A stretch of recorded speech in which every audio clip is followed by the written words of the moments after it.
back to my garlic. We'll get that worked in. I'll put my mix in, level it off, and I'll bring you back when we're gonna start sticking the cloves in.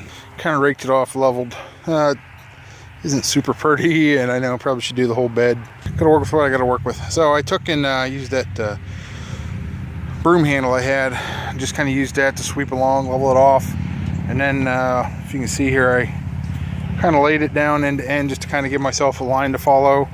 And gonna go ahead and put these in about every 6 inches from what I've read, so we'll see.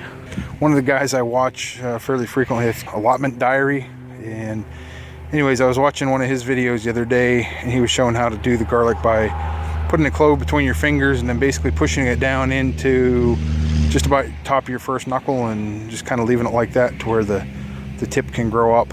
So we're gonna try that and see what happens. Like I said, this is another experiment for this year. First time trying garlic. There are 18 cloves I've shoved in. So a little bit more than I thought. Maybe I got them too close together, but again, these may do nothing. They might not have enough cold hours on them to do anything. My understanding is if you don't get the cold hours on them, the bulb doesn't split, and that's what creates your cloves. So again, it's the 12th of March. You know, we are in central PA. Hopefully maybe we'll get some cold hours yet.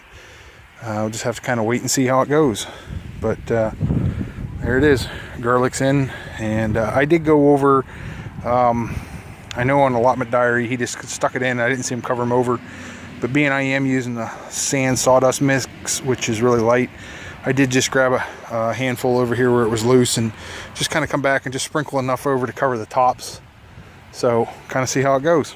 All right, thanks a lot, and please comment, you know, give a thumbs up, and if there's other things you'd like to see, let me know. I appreciate it, and look forward to 2016. You can see here, just a real quick, I did come out a few weekends ago. We had it pretty nice, and my raspberries really did well last year, which I kind of give a lot of that. Well, the plants did well. Didn't really get much in the way of fruit, I'll say that, other than this one small bush here, which is a little bit different. But I did go through, I'm not sure if you can see here, I put up a wire here. Basically I have 3 strand wires I put up here.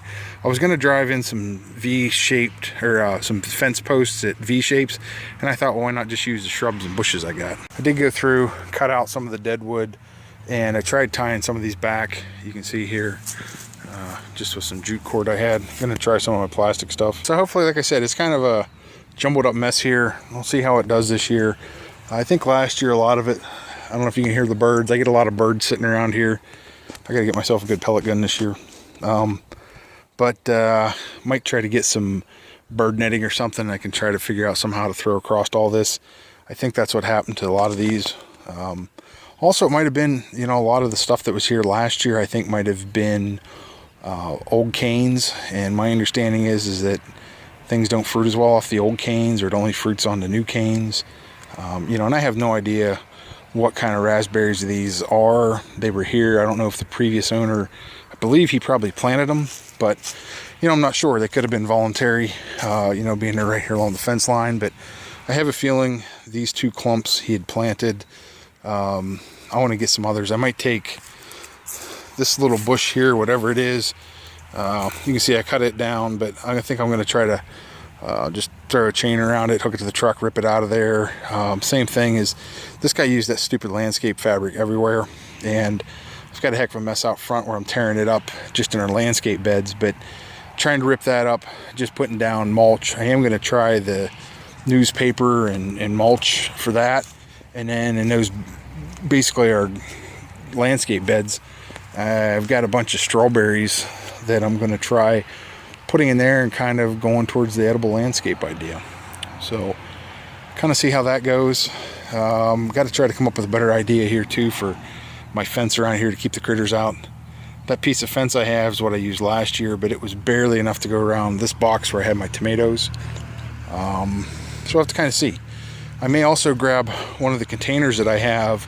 I've got some large planter pots. I might grab one of those, fill up with some sawdust I have here, or some of the sawdust I have in some of my grow bags, and try a couple potatoes and see if I can get some early potatoes. Kind of see how that goes. Again, a lot's going to hinge on the weather. If we get a good cold snap, it might all be for nothing. So kind of wait and see. So again, thanks for taking a look. Please thumbs up